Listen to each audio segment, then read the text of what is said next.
Bueno, ya vieron también que Andrea deja las grabaciones eh,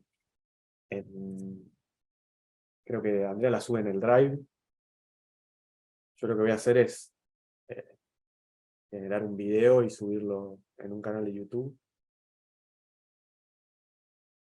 Eh, Aquellos que quieran lo pueden ver de ahí, o también hay formas de bajarse los videos de YouTube. Así que si lo quieren bajar directamente,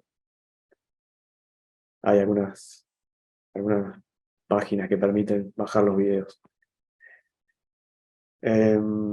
Bueno, hoy vamos a ver un par de ejercicios tanto del TP2 como del TP3, que creo que Andrea ya hizo bastantes igual de ambas unidades, pero bueno, vamos a intentar completar algunos más. Sugerencia como para que usen el foro de consultas del aula virtual. Pueden usarlo tanto como para poner una consulta específica directamente, o si quieren que para la próxima clase yo haga algún ejercicio o deje armado y saque la foto y pueda armar estos archivos que armo, algún ejercicio de la guía, cualquiera que sea, pueden mencionarlo ahí. O inclusive si tienen alguna duda específica o quieren mostrar alguna resolución, está bueno que suban las fotos de la resolución, así bueno, podemos chusmear qué es lo que hicieron. Después calculo que Andrea ya les habrá comentado que va a ir subiendo o va a ir habilitando actividades de seguimiento, que también tienen más ejercicios para hacer, que son un poco más usuales, digamos, en las evaluaciones. Bueno, llegado el caso, en algunas unidades voy a también intentar darle algunos ejemplos de aplicación, porque bueno, les comento, en realidad yo no soy profesor de matemáticas, sino que me recibí de ingeniero ahí en la UTN, y bueno, algunas aplicaciones, por lo menos dentro de mi especialidad, que es civil, les puedo llegar a comentar, y si conozco de alguna otra especialidad, también se las puedo llegar a comentar, aunque hay muchas especialidades que no sé exactamente qué aplican de esta materia. Eh, bueno, en fin, creo que eso sería todo. Bueno, supongo que acá hay gente de todas las especialidades que se les puedan ocurrir. No sé exactamente, no sé si habrá, ya que estamos, alguien de civil por ahí. Bueno, parece que no. Bueno, no sé. Entonces, bueno, la gran mayoría de los alumnos de la UTN son de sistemas en general, así que los cursos suelen tener por lo menos alguno que otro de sistema. Eh,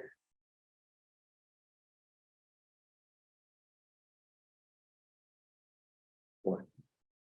Bueno, y otra cuestión que voy a adoptar, también siguiendo ahí un poco la línea de Andrea, es apagar el video porque suele distraer más que ayudar, y para que se puedan concentrar en esto que estoy compartiendo, que de paso les pregunto si se ve, si se está viendo la pantalla que estoy compartiendo. Sí, sí, se ve el 5G. Justo ahí me respondieron también en el chat. Bueno, un par de comentarios.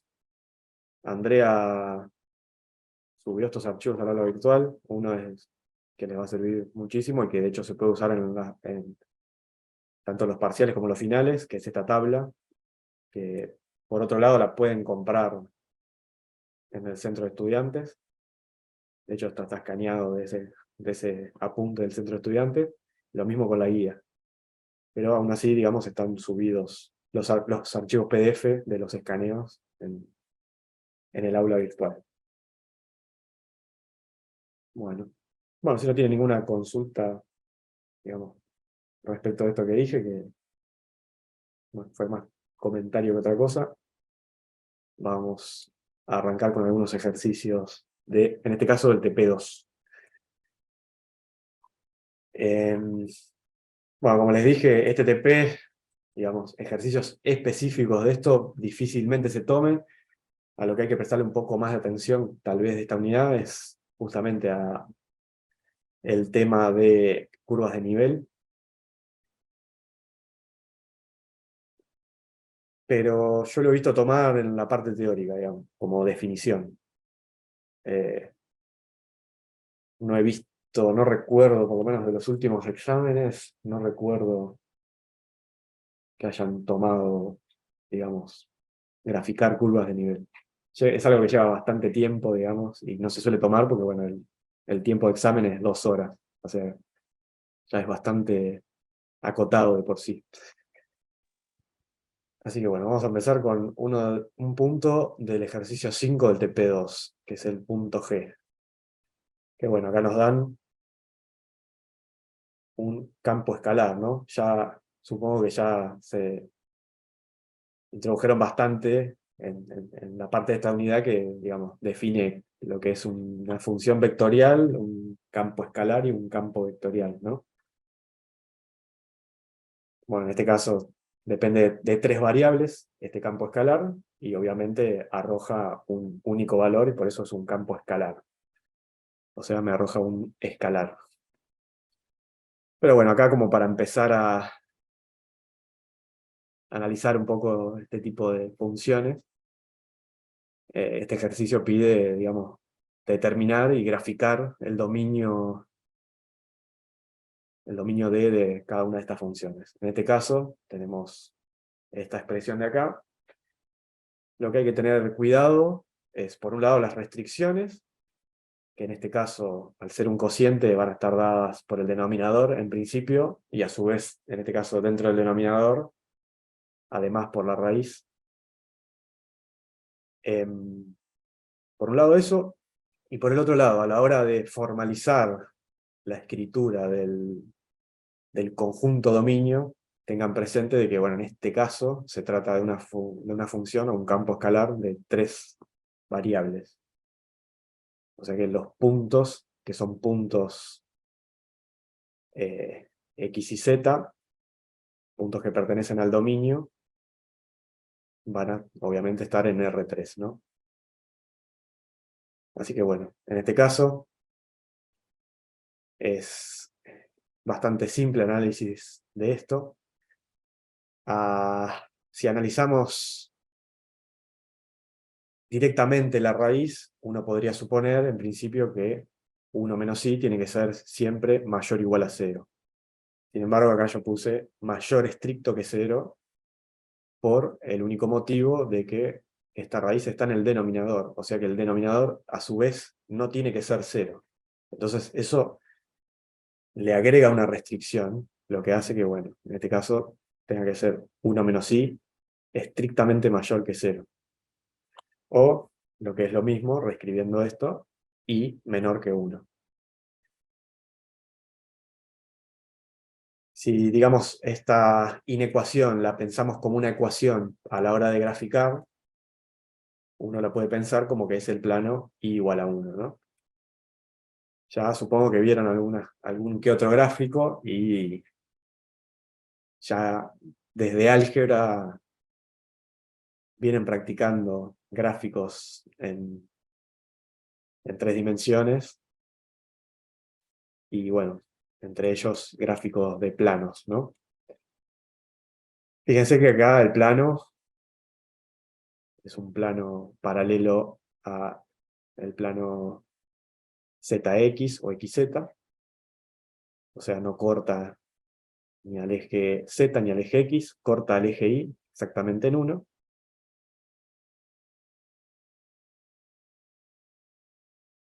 Y bueno, ¿por qué está dibujado en línea punteada? Porque bueno, acá lo que se intenta representar es justamente el dominio. Recuerden nuevamente que el dominio, los elementos del dominio son elementos de R3, o sea, puntos en R3. Así que en este caso, cualquier punto que cumpla con esta condición va a ser un elemento del dominio de este campo escalar. En definitiva, son puntos que están desde este plano hacia la izquierda, si se quiere, o en realidad desde 1 hacia el sentido negativo de la sí, sin tener en cuenta los puntos del plano. Así que por eso el plano se dibuja en trazo discontinuo, en línea punteada, como prefieran llamarlo. Bueno, por un lado este gráfico es bastante sencillo, pero bueno, acá introduzco algunos aspectos formales, si se quiere, del dibujo. Denme un segundito.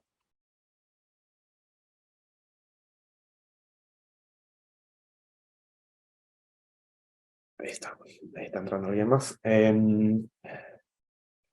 Bueno, y por otro lado, como les hablaba, a la hora de definir el conjunto dominio de F en este caso, como les decía, son ternas X y Z que pertenecen a R3, tales que cumplan con esta condición.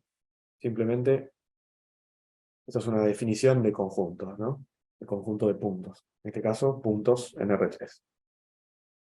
Siempre, cuando hagan una definición, acuérdense de definir, digamos, en el espacio en el que están hablando, el espacio al que pertenecen esos elementos del conjunto, y después la o las condiciones que haya. En este caso es una única condición, que es i menor que 1. Así que en definitiva esto es un semiespacio que cumple con esta condición, ¿no?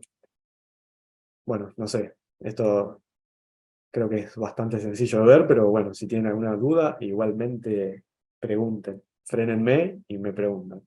Yo les voy a preguntar después de cada ejercicio si está todo ok, si no, sigo adelante.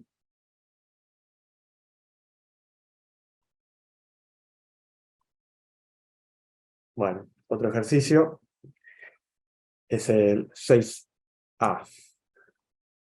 Bueno, ahí yo lo había escrito. Bueno, en este caso justamente es conjuntos de nivel de campos escalares, ¿no? En el 6A, el campo escalar es este, x por y menos 2. Acuérdense que para las curvas de nivel, en este caso, se plantean planos genéricos. Fíjense que los elementos del dominio, en este caso, son pares ordenados x, y, o sea que están en este plano, pero bueno, la imagen se podría pensar que uno la va ubicando en función de un eje Z, que podría, por ejemplo, estar saliente acá de la hoja. Entonces, en definitiva, esto lo que me va generando es una superficie. La utilidad que tiene esto, por ejemplo, es dar una ayuda de cómo es la superficie a medida que yo voy o levantándome yendo hacia el lado positivo de Z o bajando yendo hacia el lado negativo de Z.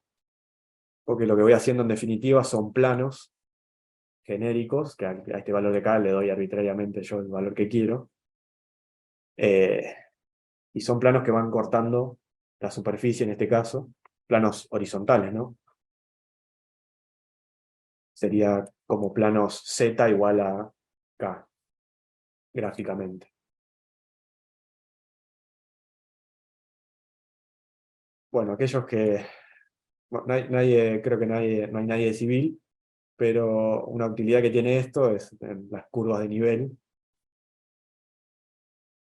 de un relevamiento topográfico, por ejemplo. Uno lo que va viendo en realidad en ese relevamiento topográfico, que es un plano, en el plano están representadas con líneas aquellos puntos de igual cota. Que bueno, justamente se usa la misma terminología cota que se usa, ¿no? para las tres dimensiones, ¿no? Abscisas, ordenadas y cotas para Z. Pero también pueden representar otras cosas. Por ejemplo, puntos de igual presión o puntos de igual temperatura en alguna superficie.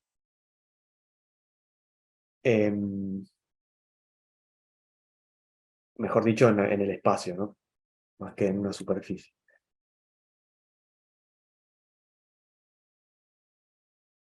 Bueno, una cuestión ya más formal matemática, que yo lo aclaré acá, aparte, es que, bueno, K sí o sí tiene que pertenecer a la imagen de F. Es decir, Supónganse que la superficie que me genera este campo escalar está acotada. Está acotada en Z, ¿no? Supónganse, no sé, una esfera, una superficie esférica. Va a tener una cota superior y una cota inferior. Obviamente esos son los límites entre los cuales voy a poder variar K a la hora de hacer las curvas de nivel, porque no tendría sentido hacer un K que estuviera por encima de la superficie, porque obviamente no me va a arrojar ningún resultado. Y bueno, K obviamente pertenece a los reales. Bueno, en definitiva, al plantear justamente eso, que hago que la función valga algún valor K, en definitiva, la función que es x por y menos 2 va a ser valor acá. En este caso, voy a ir obteniendo diferentes hipérbolas, inclusive despejando la x o despejando la y. No sé si se acuerdan de álgebra, pero esto era como una especie de elemento rectangular, que se le llamaba. Que bueno, lo que hacía era que justamente los ejes de estas hipérbolas están rotados respecto de los ejes coordenados. Pero no importa, o sea, lo pueden graficar igualmente despejando una de las variables o la otra. Generalmente lo que se suele hacer es, de análisis 1 es despejar la y, pero en este caso también vamos a hacer algún despeje. Se puede llegar a hacer algún despeje de x e igualmente poder graficar. Eso como prefieran. Como prefieran, bueno, y a veces como convenga. Bueno, acá lo que yo fui haciendo entonces es dándole diferentes valores. Acá, 0, 1, 2, menos 1, etc. Por ejemplo, para 0 me queda esta hipérbola, que es la hipérbola roja, esta que viene por acá. Así, con su otra rama.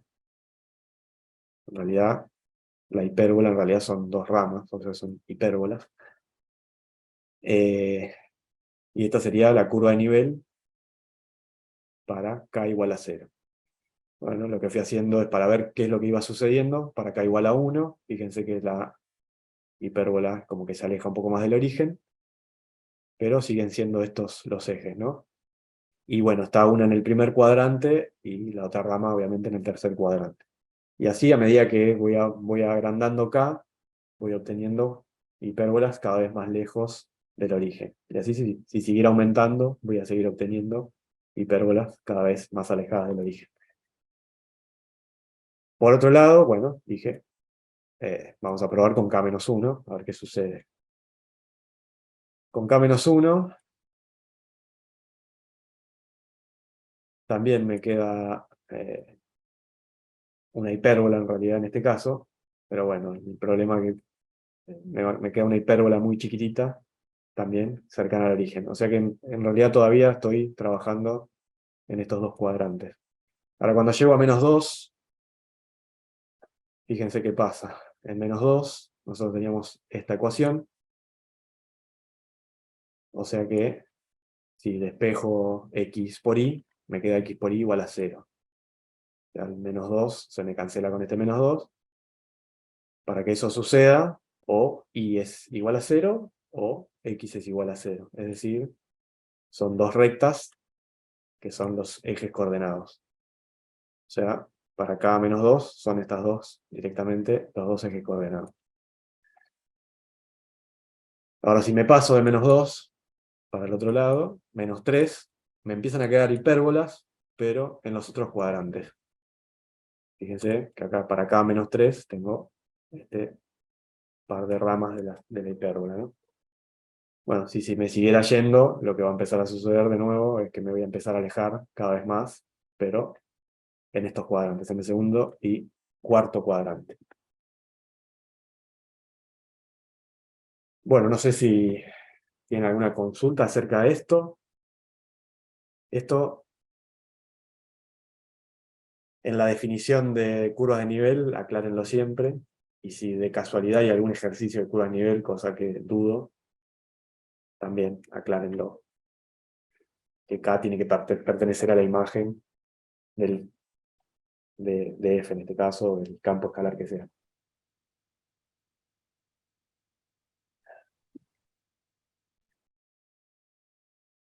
Bueno, no sé, si no hay consultas. Otra aclaración que no hice es que, bueno, este archivo lo voy además del link del video que va a quedar subido en YouTube, el archivo lo voy a subir también al aula virtual, con la resolución de estos ejercicios, ¿no? Buenísimo. Buenísimo. Bueno, el ejercicio 6E, en este caso, fíjense que es un campo escalar que depende de 3 variables. O sea que en este caso, bueno, en vez de hablar de curvas de nivel, lo que estamos hablando es de superficie de nivel. Digamos que la imagen en este caso, si uno quisiera hacer imagen más dominio, más, digamos, el R3, que es al cual pertenecen los elementos del dominio, uno no tiene interpretación gráfica en este caso del conjunto imagen, pero bueno, puedes tener, por ejemplo, una interpretación gráfica de la superficie de nivel, en este caso, porque bueno, el dominio si es R3, en el otro caso va a ser R4, ¿no? Si quisiera hacer una representación gráfica de la función, o sea que no tiene sentido gráficamente. Pero sí se pueden hacer superficies de nivel que aportan otro tipo de información. Pero bueno, el procedimiento es exactamente el mismo, ¿no? A la función le asigno el valor k, que bueno, nuevamente, aclaración, tiene que pertenecer a la imagen, y bueno, obviamente a los reales. Al asignar acá, en este caso k, bueno, lo que intenté hacer es llevar esto a una forma más habitual para intentar deducir de qué superficies estoy hablando. Entonces, bueno, apliqué la función potencial de los dos lados, y bueno, me quedó e a la k, en este caso. E a la k igual a x al cuadrado y al cuadrado más z cuadrado, que esto, por más que sea e a la k, en definitiva, a medida que voy variando k, esto me va dando algún valor. O sea, esto en definitiva es un número real también. En definitiva, entonces, van a ser superficies esféricas. Acá hay una particularidad, que porque dibujé este circulito rojo. ¿Qué es lo que no tiene que suceder con el argumento del logaritmo? O sea, ¿qué valores puede adoptar el argumento del logaritmo?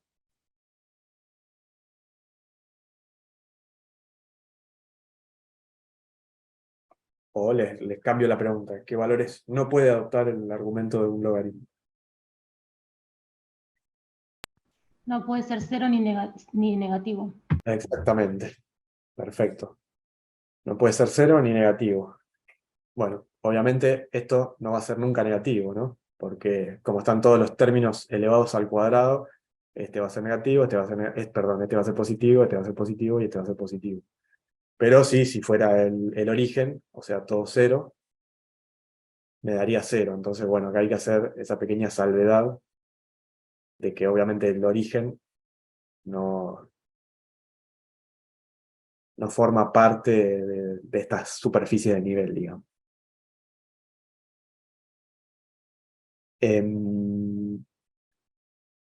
Es una simple aclaración nada más. Luego, bueno, lo que se analiza entonces es, haciendo variar k, vemos a ver qué sucede. Bueno, evidentemente, no sé si recuerdan, pero bueno, en este caso justo es una superficie esférica que tiene centro en cero, porque bueno, acá no hay otro número que esté elevado al cuadrado con ninguna de las variables. Y bueno, el radio va a ser raíz de e a la k, ¿no? Acá, bueno, esta aclaración es simplemente para facilidad y que se entienda un poco más el dibujo. Simplemente dibujé en el primer octante, pero las esferas obviamente están en todo el espacio, ¿no? En los 8 octantes. Solo lo dibujé en el primer octante, simplemente para que se vea mejor.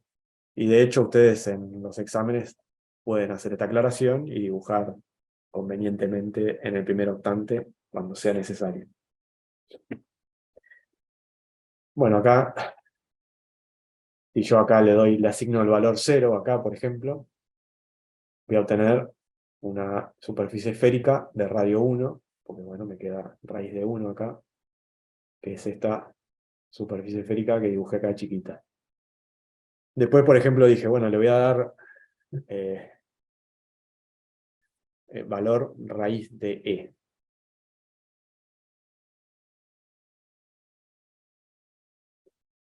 Perdón, le voy a dar 1 para que me quede radio raíz de K igual a 1, me queda raíz de E el radio. O sea, es esta superficie esférica de acá. Si hacen la cuenta, es aproximadamente...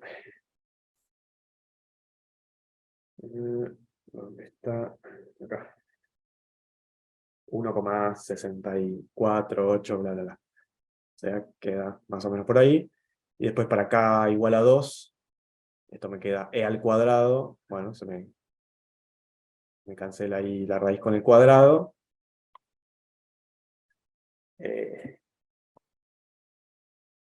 Bueno, el radio pasa a ser E, ¿no? 271, etcétera, etcétera. Esta superficie de acá. Para valores... Sí, No entendí por qué dibujaste solo en el primer octante. O sea, nosotros podemos tomar esa decisión.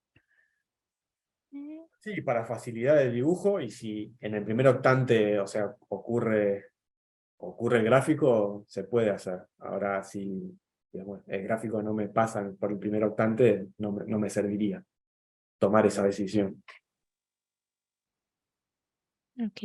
Pero es simplemente por facilidad. O sea, pueden llegar a dibujar la esfera completa y no aclaran nada. Ahora, si la van a dibujar incompleta, aclaren que lo están dibujando incompleto simplemente por facilidad del dibujo y para que se entienda.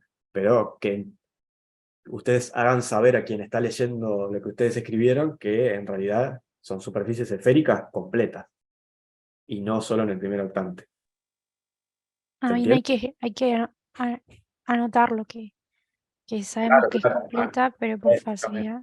Pero para mejor interpretación del gráfico, para mejor lectura del gráfico si se quiere, simplemente lo están dibujando en el primer octante por ese motivo.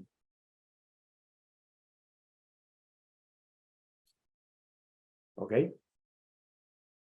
Sí, gracias. No, no, no.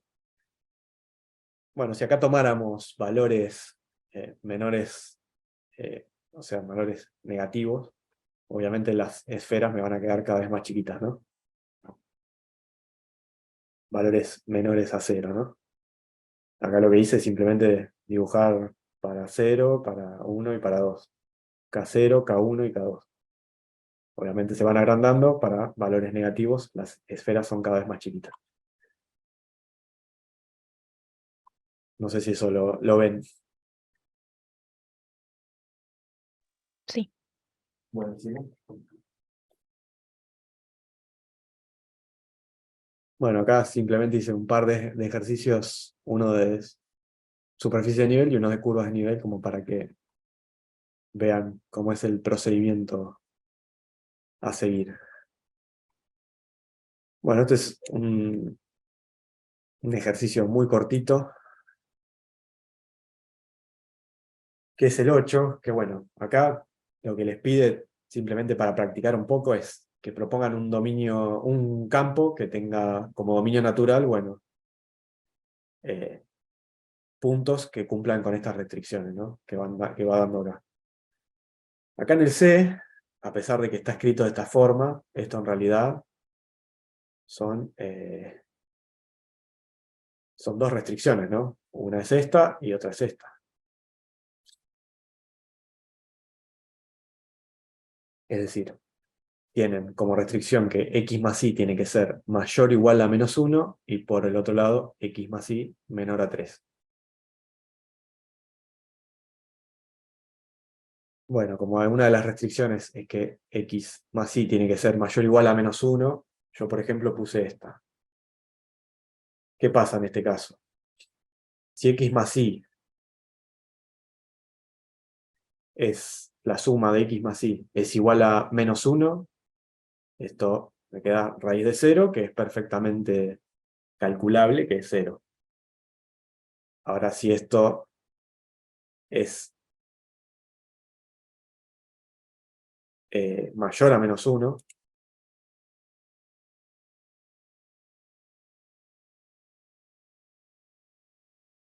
¿qué pasa? Si por ejemplo esto me da 0, la raíz también es calculable, ¿no? Y 0 es mayor a menos 1. O sea, sigue cumpliendo con esta restricción. ¿Lo ven? Me estoy fijando únicamente... acá no veo, acá. Me estoy fijando directamente en esto, ¿no? En esta suma directamente. Si esta suma es 0, esto me da raíz de 1, perfectamente calculable, sigo cumpliendo. El problema es si esto me diera menos 2, que es un número ya menor a menos 1. Ahí ya no podría calcular. Entonces, bueno, una función que cumpla con esa restricción sería en este caso esta. Y después lo único que hice fue multiplicarla por otra que cumple con la otra restricción. En conjunto va a tener que cumplir con ambas restricciones, que es bueno, lo que pide, que cumpla a la vez con esta restricción y a la vez con esta otra restricción. Ahora ya en este caso, como él es menor estricto, lo que hice, bueno, al ser un menor estricto y no menor igual, dije, bueno, vamos a usar logaritmo, de tal forma de que esto no me dé 0, ni me dé como resultado, no sé, mayor a 3. ¿Ok? ¿Lo ven a eso? Esto en realidad se podría reescribir, o se podría escribir en primera instancia como menos x más y, ¿no? Que es lo que nuevamente estoy mirando, ¿no? X más y tiene que ser menor que 3.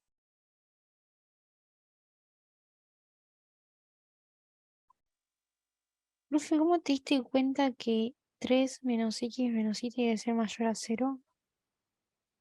Vamos a hacer un pequeñísimo desarrollo de esto. Vamos a ir al revés. Vale.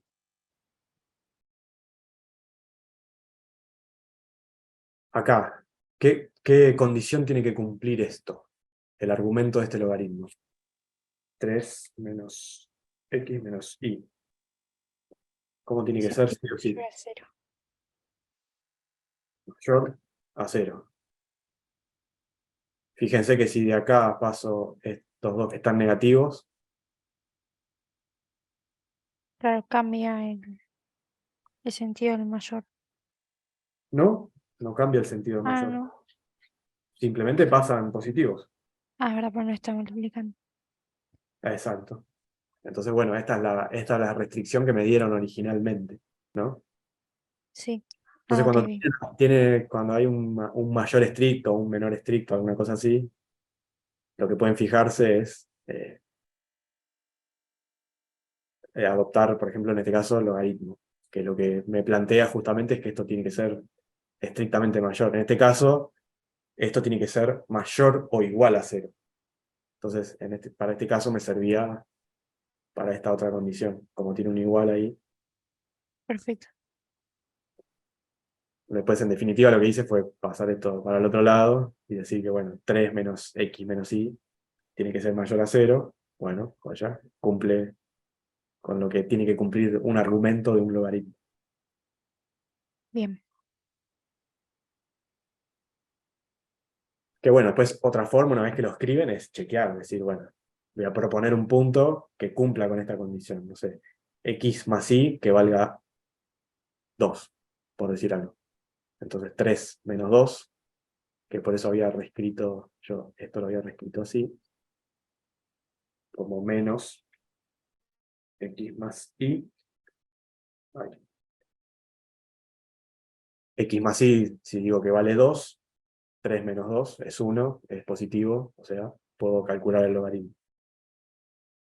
Pero ya si meto que x más y es 4, 3 menos 4 es menos 1, me queda negativo, no sirve. Si x más y es 3, 3 menos 3 es 0, tampoco me sirve.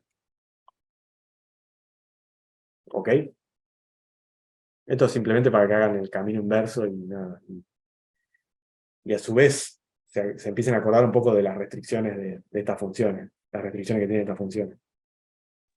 Bien. Y que, bueno, si ven una función así, que es una multiplicación de dos operaciones bastante interesantes, como el logaritmo y la raíz, digamos, tiene que cumplir simultáneamente las restricciones de esto y las restricciones de esto.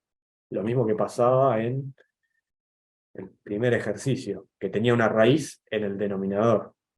Si la raíz no hubiera estado en el denominador y hubiera estado, no sé, esto multiplicado por la raíz, esto hubiera sido mayor o igual. Sin embargo, al estar dividiendo, es como que se suma otra restricción y deja de ser mayor o igual y pasa a ser mayor estricto.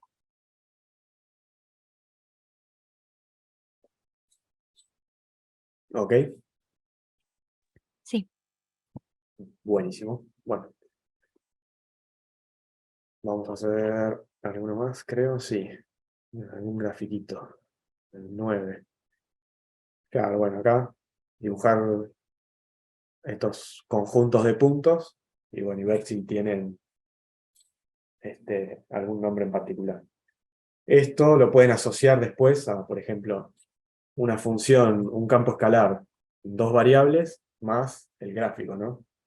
O sea, xy más, bueno, el valor que adoptaría z me conforman lo que sería el gráfico de la función o del campo escalar. Entonces, cuando quieran graficar funciones, en definitiva lo que están haciendo es graficar conjuntos de puntos en R3. Por ejemplo, acá en este caso, esta función podría asociar a z una función xy que valga x al cuadrado menos 2y al cuadrado, bueno, y graficar esta función. Y bueno, acá está escrito en forma de conjunto, ¿no? ¿Cuál puse? El C. El C, este de acá. Bueno, tienen, básicamente, los puntos de ese conjunto tienen que cumplir con esta ecuación. ¿No? Si la copié bien. Bueno, en definitiva, si se acuerdan más o menos la forma de álgebra y lo que era un elipsoide, van a recordar que acá abajo está el cuadrado del semieje en X, acá abajo en el denominador está el cuadrado del semieje en Y, y acá del semieje en Z.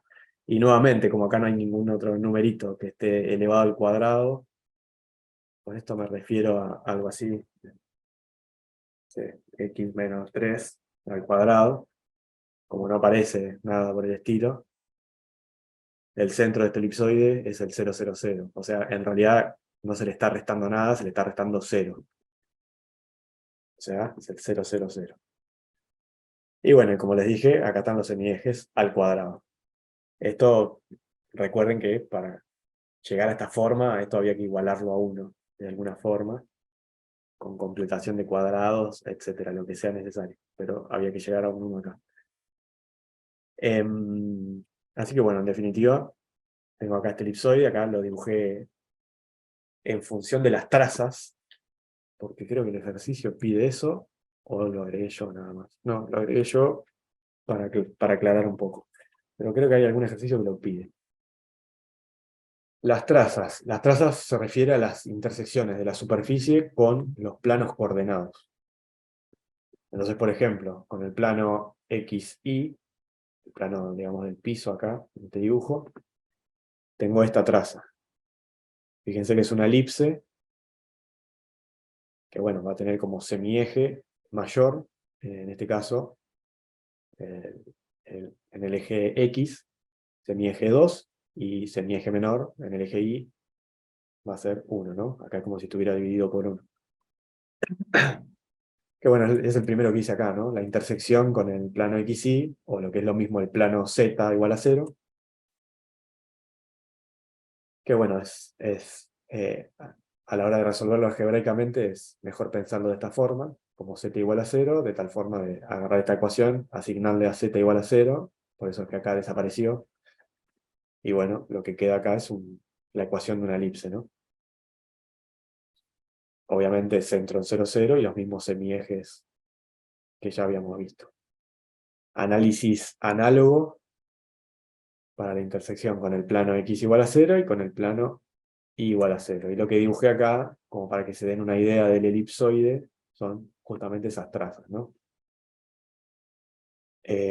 Con la intersección con el plano x igual a 0, me queda el elipsoide que está en el plano YZ, ¿no? Que es este de acá, con semieje 1 en Y y semieje 3 en Z. Y bueno, la otra elipse que se ve más grande, que bueno, fíjense que se ven inclinadas y bueno, esta me quedó un poco deforme, pero también se debería ver un poco inclinada en realidad. Pues bueno, por la representación gráfica nada más. En realidad esta representación no es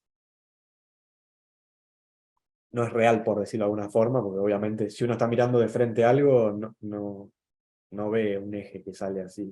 Y es imposible ver algo perfectamente plano de frente. Siempre con algo de perspectiva vemos en la realidad.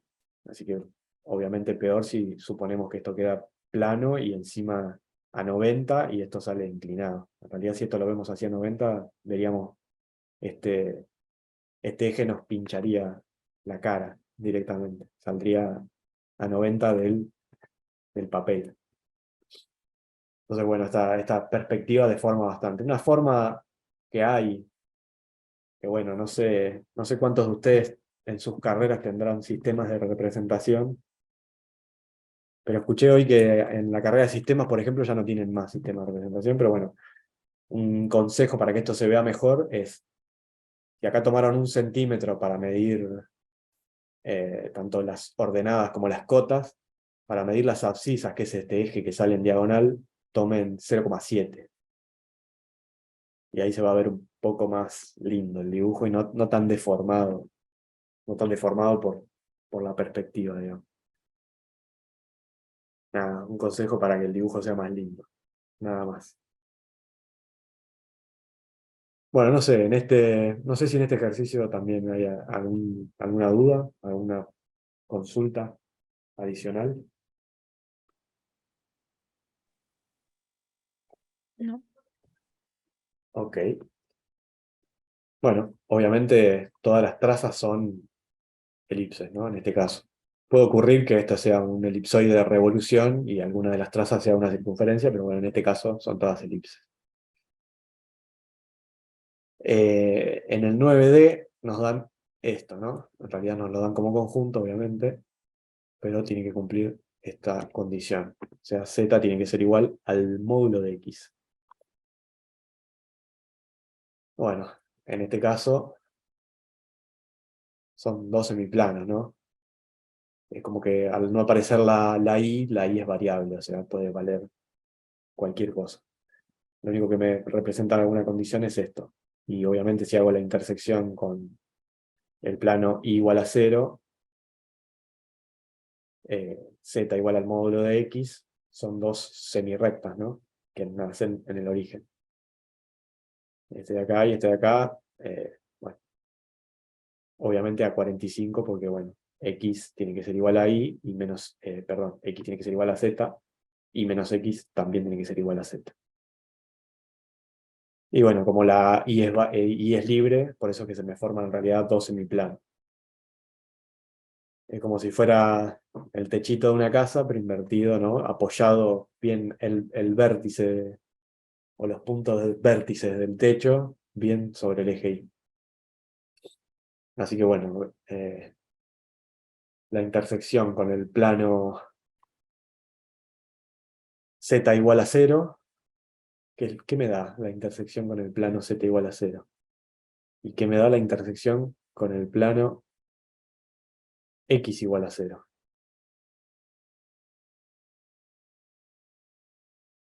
¿Qué pasa si intersecto esta superficie, que son dos semiplanos, con el plano z igual a 0 y con el plano x igual a 0?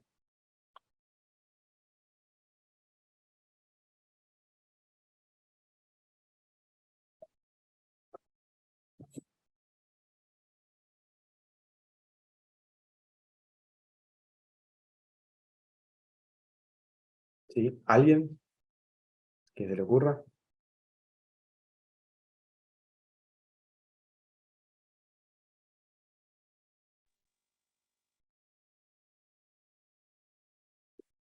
¿Qué me da geométricamente, viviendo ahí el gráfico? Intersecto la superficie con cada uno de esos planos. ¿Qué me da? Una curva, o una recta. Una recta. ¿Qué recta? Y Precisamente, igual ¿qué a recta? 0. ¿Cómo? No. Y igual a 0. No. Justamente y puede, acuérdense que puede valer cualquier cosa.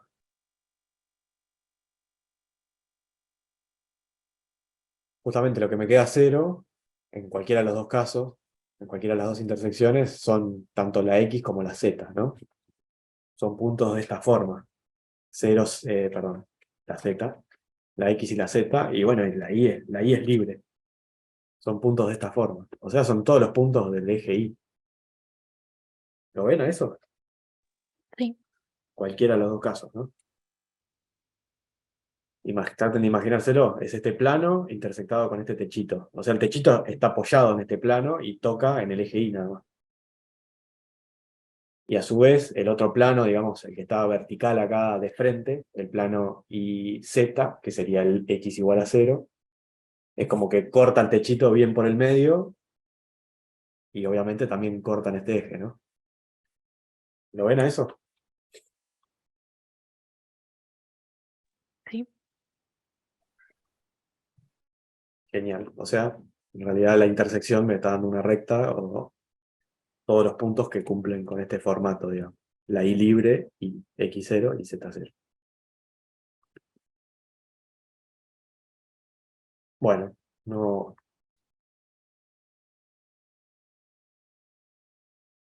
no voy a mostrar mucho más del TP2, o mejor dicho, nada más del TP2. Vamos a hacer algunos del TP3. De nuevo, si les quedó alguna consulta de algunos de estos ejercicios o algo, no sé exactamente qué ejercicios habrá hecho Andrea, pero si me pidió que mostrara estos específicamente es porque ya hizo varios otros. También recuerden que en el aula virtual hay también otra serie de PDFs con ejercicios resueltos.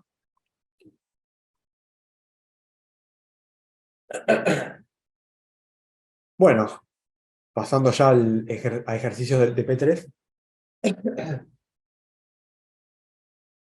vamos a...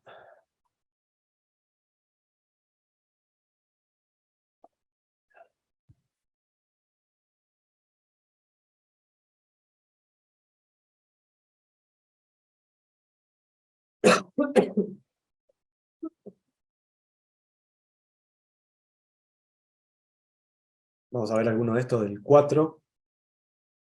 Bueno, nos pide representar el conjunto imagen de las siguientes funciones vectoriales de una variable e indique en qué casos dicho conjunto es una curva. Bueno, para que un conjunto de puntos sea una curva, obviamente tiene que estar, digamos, conectados entre sí. Dicho en un criollo muy criollo. Que dicho en otras palabras, digamos, más formales, el dominio tiene que ser conexo. Pero a la vez, digamos, la función vectorial tiene que ser continua. Y además, si es continua, obviamente el dominio va a ser conexo. Esto me forma una curva. Bueno, acá la justificación de que esta función vectorial sea continua es obviamente que cada uno de sus componentes es continuo.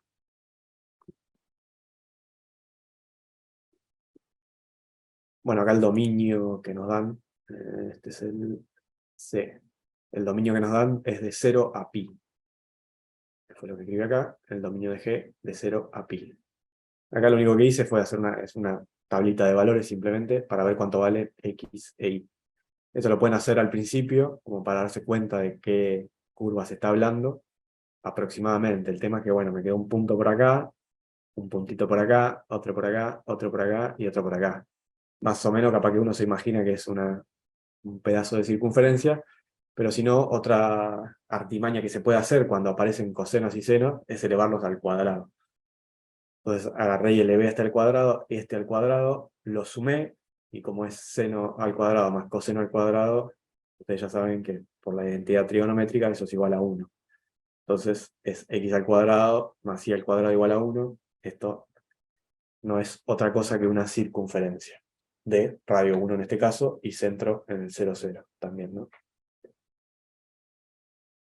Pero bueno, la particularidad que tiene esta curva es que va de 0 a pi, o sea, es media circunferencia, ¿no? De 0 a pi, o sea, 0 grados y 180 grados.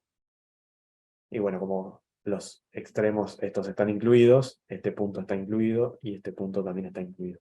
Si no estuvieran incluidos, pues estos fueron paréntesis curvo, digamos, acá habría que dibujar un circulito como para señalizar eso, ¿no? Que no está incluido. Pero bueno, en este caso no va.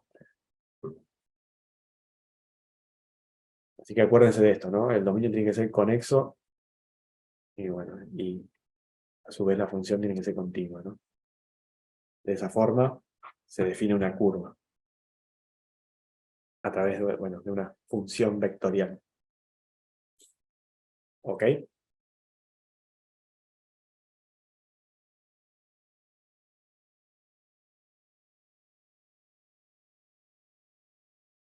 Esa definición de curva también la he visto que la han tomado alguna vez. Es medio raro, pero creo que una vez vi que tomaran definición de curva. Así que también conviene aprenderse esa parte de la teoría.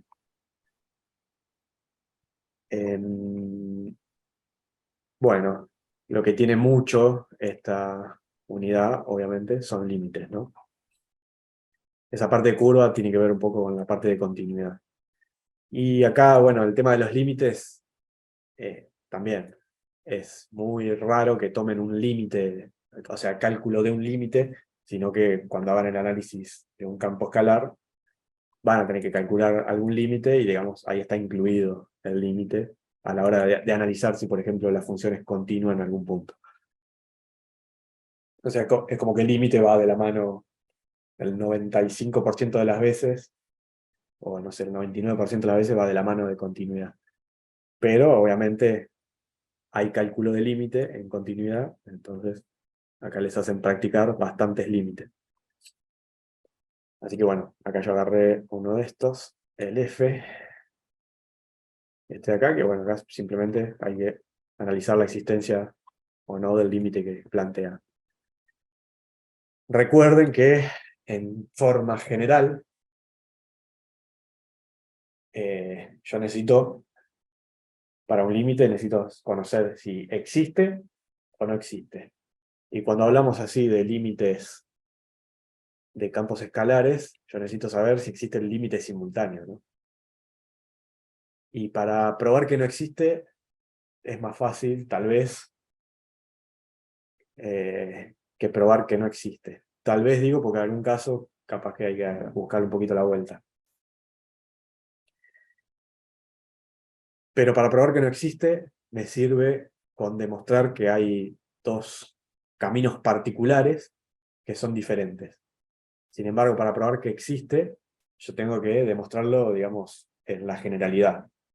Necesito demostrar que existe el límite simultáneo aplicando alguna propiedad. No puedo, o sea, no puedo analizar 10 caminos particulares y como todos me dieron iguales, decir que el límite vale eso. No, porque capaz que el 11.º camino que analizo me da distinto y ya está. El límite al final no existía. O sea, no es posible hacer una inducción completa analizando infinitos casos, obviamente.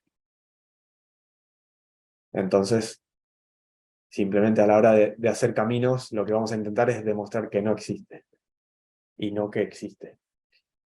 Ahora, lo que puede suceder es que yo empiezo a probar y todo me da igual, entonces digo, no, sospecho que entonces sí existe. Y entonces ahí me pongo a pensar un poco más y trato de resolverlo con alguna propiedad o simultáneamente. Si ya hago las cuentas acá y simultáneamente me da un valor, listo. O ya no hay que hacer nada extraño, simplemente hice las cuentas y me dio el valor y a otra cosa. Acá, ¿qué pasa? Yo hago las cuentas y obviamente 0 sobre 0 es indeterminado, no puedo hacer nada con eso. Entonces acá, ¿qué dice? Primero que nada, probé con límites iterados, que creo que es una buena herramienta como para probar de entrada, en general, en la mayoría de los ejercicios, por lo menos. Bueno, como recuerdan, tal vez, para hacer límites iterados, primero hago una de las variables, la hago tender a 0 y después la otra con el resultado que me quedó. En este caso hice variar, cuando hace variar primero la y después la x, es el 1, 2 y el 2, 1, viceversa.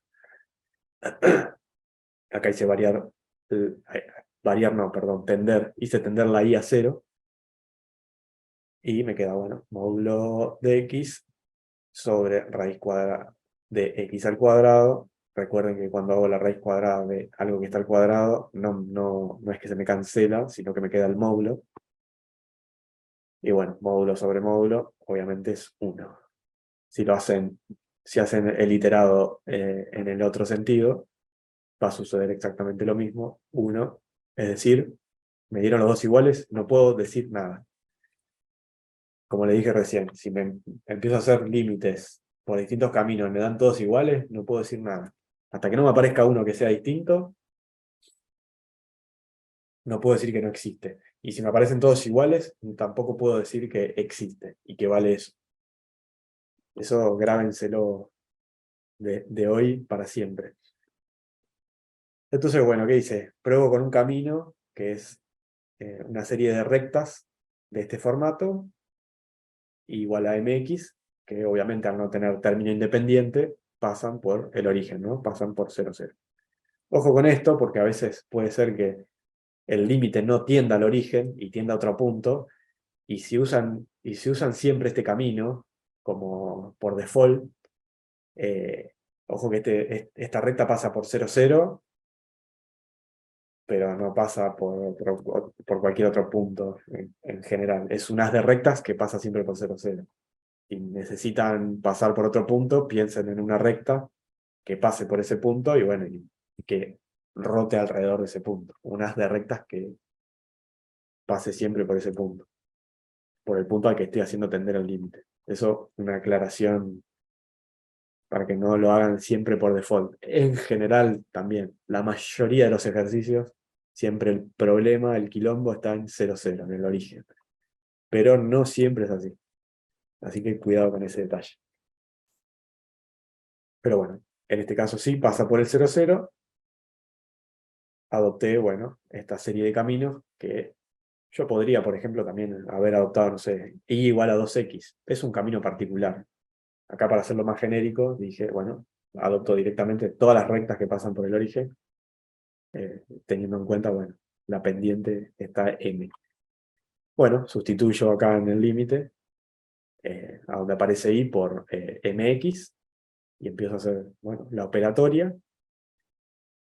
Acá me quedó mx, m cuadrado por x al cuadrado. Bueno, acá por propiedad de módulo, simplemente saco factor común del módulo de x. Acá de nuevo, para sacar factor común, saco x al cuadrado. Hago todas las operaciones. Fíjense que acá, nuevamente, me queda raíz cuadrada de x al cuadrado, que es módulo de x. Se me cancelan. Y bueno, en definitiva, el resultado, fíjense que ya no depende de la variable x, sino que solo depende del parámetro este m, que es la pendiente, ¿no?, de la recta. Fíjense que a medida que yo voy cambiando el valor de m, el límite me va dando un valor distinto. El único caso en el que me puede llegar a dar 1 es si m vale 0. O sea, para i igual a 0. Ahí me va a dar 1 de vuelta, pero para todo el resto de los casos me da un valor diferente. Entonces, al depender de m este valor de límite, por ese camino que adopté, no existe el límite de simultáneo, digamos. No existe el límite, que bueno, yo acá aclaré que es el simultáneo, pero bueno, se presupone siempre que es el simultáneo, ¿no? El L este mayúscula es el simultáneo. O sea, por ejemplo, si en este caso, en vez de usar m, hubiera hecho con 2x, me hubiera dado algún número acá, si sustituyen por 2 acá, la m me da un valor que no hubiera sido igual a 1, obviamente. Y ya con eso también podrían demostrar que, bueno, no existe el límite. ¿Ok?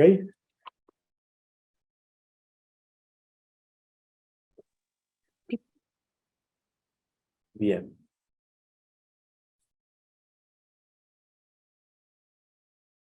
Bueno, vamos a ver este caso. Bueno, acá es un campo escalar de 3 variables. También nos está pidiendo que tienda al 0, 0, 0 en este caso. Voy a probar con un par de límites iterados. Y fíjense que, bueno, acá son 3 variables, pero no importa, es el mismo proceso. Primero hago tender una de las variables a 0, después la otra y después la otra. Acá hago tender la z a 0, me cancela. Como ya el cancelarse de la z, me quedó acá que x más y sobre x más y, bueno, x más y es igual a x más y, se me cancela y esto me queda el límite de 1, que obviamente el límite de una constante es directamente esa constante, ¿no? 1. Ahora, bueno, cambio un poco el orden, hice tender primero la x a 0, después la y, después la z. Cuando hago tender la x a 0, sucede esto. Cuando hago tender la y a 0, me queda menos z sobre z. Se cancela, me queda el límite de menos 1, que es menos 1. Fíjense que acá ya directamente con los límites iterados, ya me quedaron distintos. Como son distintos, no existe el límite simultáneo. ¿Ok? Por eso siempre, no sé si siempre, pero la gran mayoría de las veces, los límites iterados ya me arrojan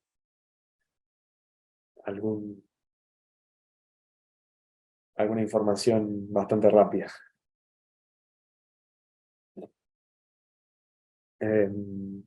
Consultas.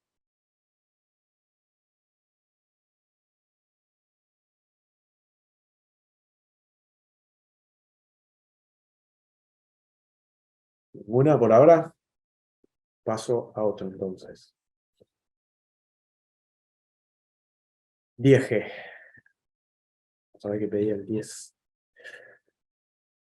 Bueno, ya esto ya es más típico. Analizar la continuidad en el origen de los siguientes campos escalares. Por eso, como les digo, en general, digamos, los problemas suceden en el origen, en este tipo de ejercicio, pero no siempre. Así que tengan un poquito de atención respecto de eso. Pero bueno, en este caso directamente ya nos dicen el problema está ahí en el origen, analiza la continuidad en ese punto. Bueno, en el G, a ver si copié bien, es este. Bien. En el G, bueno, fíjense que además, por otro lado, en este caso estamos con funciones partidas. Y esto también, los ejercicios, también el 90% de los ejercicios son funciones que van a estar partidas. ¿Alguien preguntó algo, perdón?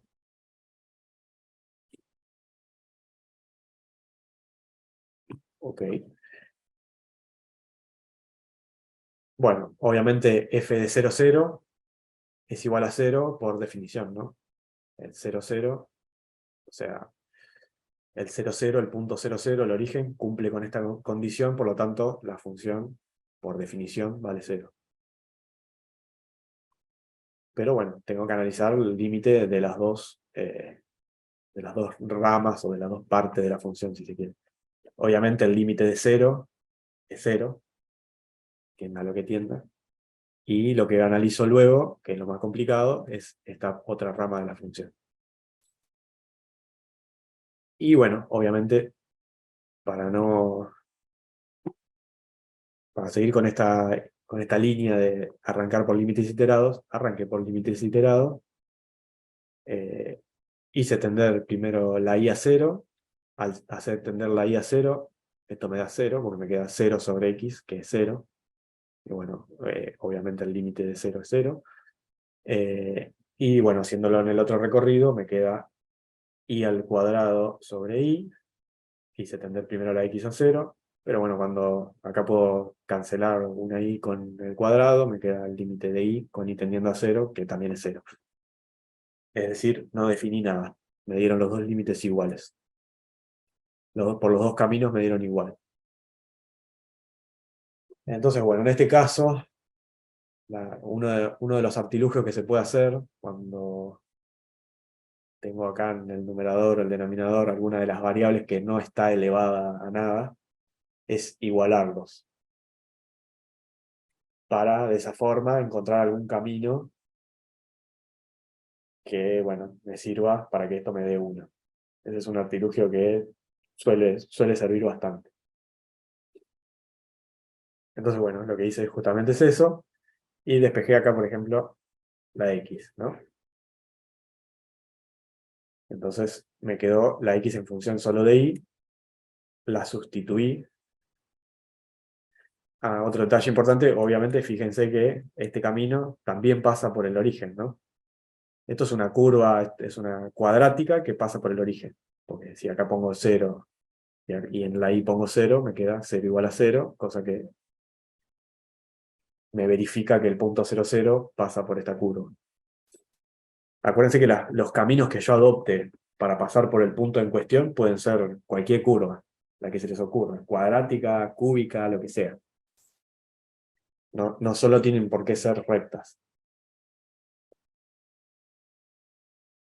Así que bueno, en este caso es una cuadrática que pasa por el origen, así que el camino adoptado, bueno, hago la sustitución acá en el denominador, sustituí la x, ¿no? Por i al cuadrado menos i. Acá se me cancelan las i, y acá se me cancela i cuadrado sobre i cuadrado, es igual a 1, el límite es 1. Fíjense que acá ya es distinto de lo que me había dado antes, por lo tanto, 1 es distinto de L12, por ejemplo. Ya no existe L, y F no es continua en 0, 0 con discontinuidad esencial, ¿no?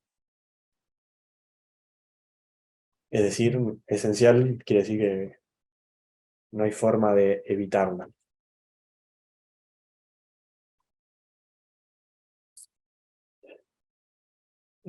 Sí, dije. Consultas.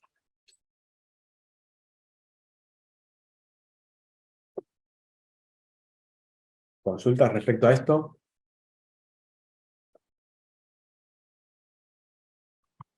Bueno, vamos a hacer 11, que en este caso ya pide algo más. En el 11 pide, bueno, analizar la posibilidad de redefinir la función extendiendo su dominio por continuidad. Es decir, bueno, lo primero que vamos a hacer obviamente es analizar la continuidad en algún punto conflictivo, que obviamente acá el único punto que podemos ampliar del dominio es el que falta, que es en este caso el 0, 0.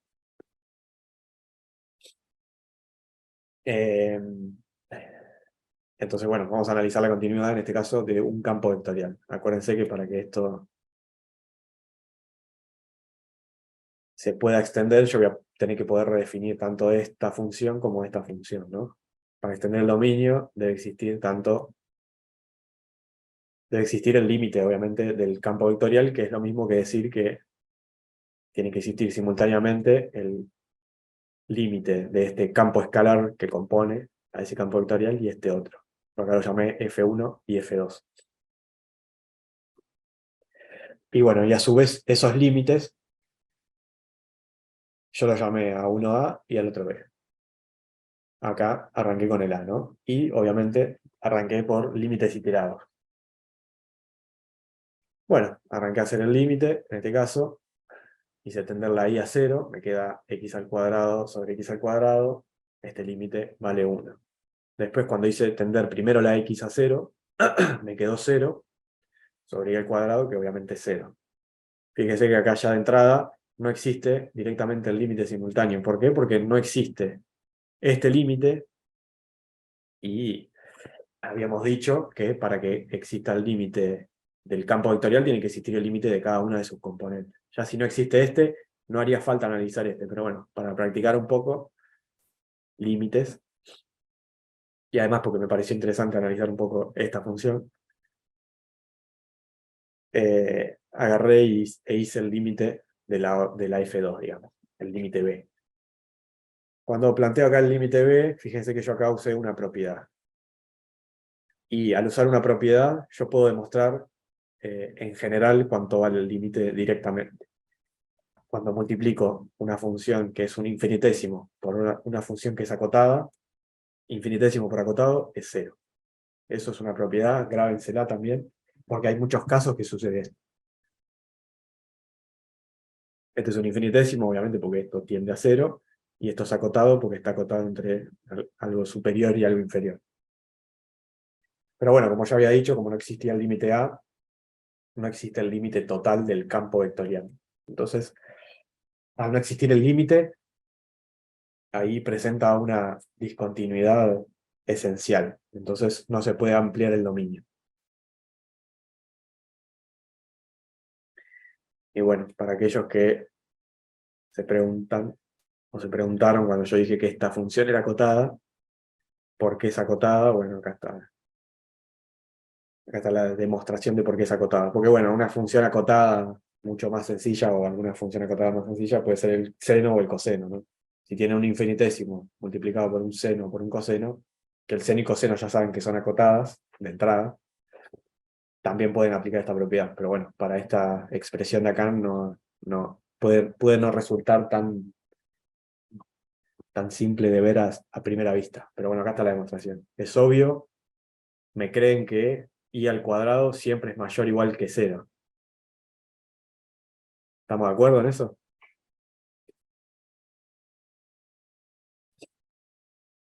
I al cuadrado, ¿es siempre mayor o igual que 0?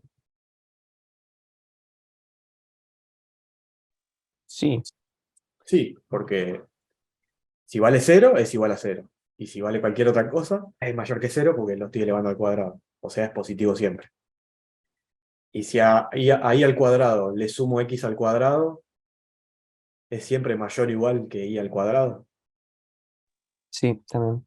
También, porque si x vale 0, i al cuadrado va a ser igual a i al cuadrado, y si no, si es cualquier otra cosa, le estoy agregando un poquito más a i al cuadrado. O sea que va a ser siempre mayor o igual a i al cuadrado. Bueno, y el otro paso para demostrar que esto es acotado es dividir todo, estas dos inecuaciones que se me formaron acá, por x al cuadrado más y al cuadrado. Esto sigue siendo 0, esta es la función que tenía, y esto que es x al cuadrado más y al cuadrado sobre x al cuadrado más y al cuadrado es 1, ¿no? Entonces esta función está acotada entre 0 y 1. Lo mismo sucede si tienen una función que en vez de y al cuadrado acá es x al cuadrado sobre x al cuadrado más y al cuadrado. Son casos análogos, ¿no? Se demuestra exactamente la misma forma. Pero bueno, eso se los quería mostrar porque nada, me parecía interesante que también tengan ese caso ahí en su caja de herramientas. Bueno, vamos a hacer uno más de este 11, del punto 11.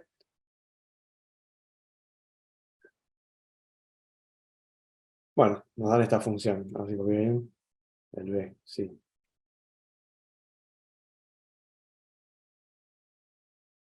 Bien. Bueno, acá, siendo xy distinto de x0, obviamente el dominio de esta función son todos los puntos de xy excepto los puntos del eje, ¿no? Del eje x. Entonces, bueno, lo que voy a analizar es qué pasa cuando hago tender el límite de esta función a cualquiera de estos puntos. Porque acá el problema, fíjense que en el anterior, el problema lo tenía únicamente en un punto, en el 0, 0. Acá lo tengo en infinitos puntos. Pero bueno, lo que hago en este caso es generalizar todos esos infinitos puntos que tienen esta forma, ¿no? X0, 0. Lo hago tender, digamos, a un punto genérico, si se quiere. A un punto genérico que pertenezca al eje X. Bueno, acá hay una pequeña artimaña que también tienen que acordarse.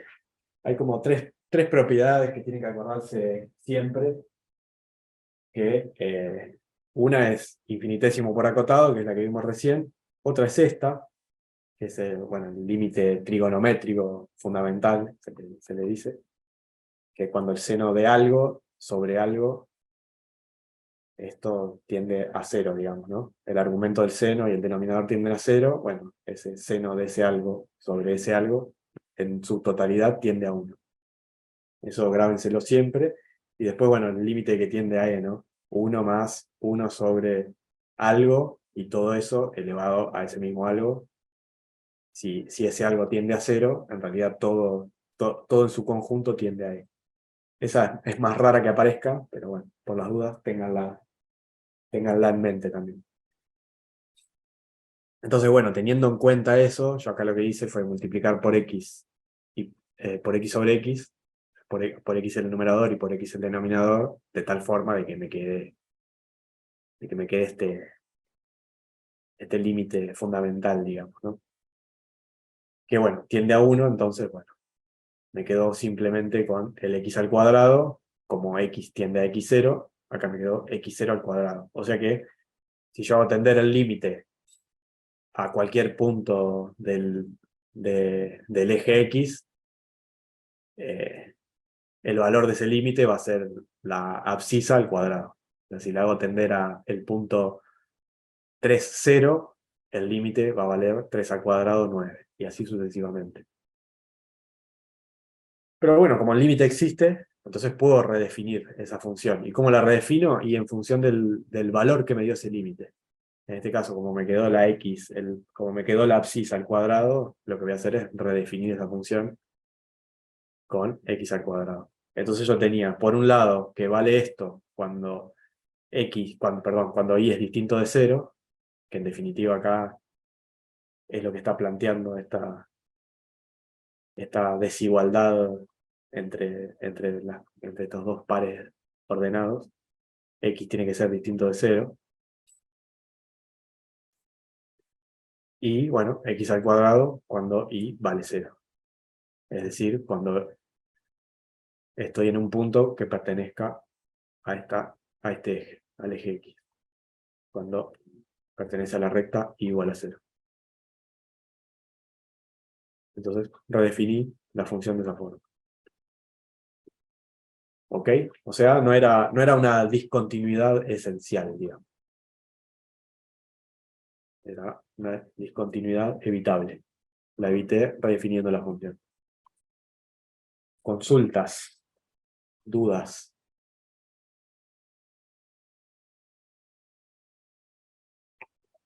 Bueno, una pregunta que les hago yo.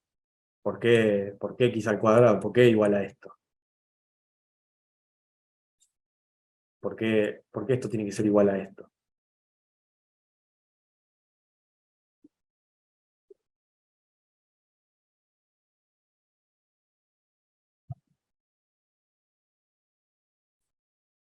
Pregunta que ya se la tienen que grabar en la cabeza desde ya, porque todos los próximos ejercicios van a venir van a estar relacionados con la respuesta a esta pregunta.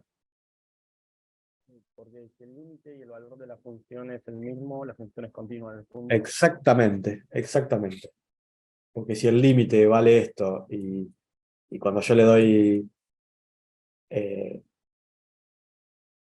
fíjense que si, no sé, lo mismo que les dije hoy, si el punto es 3, 0, cuando hago la función en 3, 0, tengo que usar esta rama, o sea, 3 al cuadrado, 9. Y 9 vale la función en 3, 0, y 9 vale el límite en 3, 0. Exactamente. Bueno, eso grábenselo porque el análisis de continuidad se basa en eso, en que el límite sea igual al valor de la función en ese punto.